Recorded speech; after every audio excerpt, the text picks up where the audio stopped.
रावण ने जब मां सीता जी का हरण करके लंका ले गया, तब लंका में सीता जी वट वृक्ष के नीचे बैठकर चिंतन करने लगी। रावण बार बार आकर मां सीता जी को धमकाता था, लेकिन मां सीता जी कुछ नहीं बोलती थी। यहाँ तक कि रावण ने श्री राम जी के वेशभूषा में आकर मां सीता जी को भी भ्रमित करने की कोशिश की, लेकिन फिर भी सफल नहीं हुआ। रावण थक हार कर जब अपने शयन कक्ष में गया, तो मंदोदरी बोली, आपने तो राम का वेश धरकर गया था, फिर क्या हुआ? रावण बोला, जब मैं राम का रूप लेकर सीता के समक्ष गया, तो सीता मुझे नजर ही नहीं आ रही थी। रावण अपनी समस्त ताकत लगा चुका था, लेकिन जगत जननी माँ को आज तक कोई नहीं समझ सका, फिर रावण भी कैसे समझ पाता। रावण एक बार फिर आया और बोला, मैं तुमसे सीधे सीधे संवाद करता हूँ, लेकिन तुम कैसी नारी हो कि मेरे आते ही घास का तिनका उठाकर उसे ही घूर घूर कर देखने लगती हो। क्या घास का तिनका तुम्हें राम से भी ज्यादा प्यारा है? रावण के इस प्रश्न को सुनकर मां सीता जी बिल्कुल चुप हो गई। आंख से आंसुओं की धार बह पड़ी। अब इस प्रश्न का उत्तर समझो। जब श्री राम जी का विवाह मां सीता जी के साथ हुआ, तब सीता जी का बड़े आदर सत्कार के साथ गृह प्रवेश भी हुआ। बहुत उत्सव मनाया गया।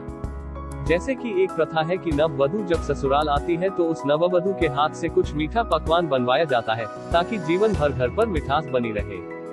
इसलिए मां सीता जी ने उस दिन अपने हाथों से घर पर खीर बनाई और समस्त परिवार राजा दशरथ सहित चारों भ्राता और ऋषि संत भी भोजन पर आमंत्रित थे। मां सीता ने सभी को खीर परोसना शुरू किया और भोजन शुरू होने ही वाला था कि जोर से एक हवा का झोंका आया। सभी ने अपनी अपनी पत्तल संभाली। सीता जी देख रही थी। ठीक उसी समय राजा दशरथ जी की खीर पर एक छोटा सा घास का तिनका गिर गया। मां सीता जी ने उस तिनके को देख लिया, लेकिन अब खीर में हाथ कैसे डाले, ये प्रश्न आ गया।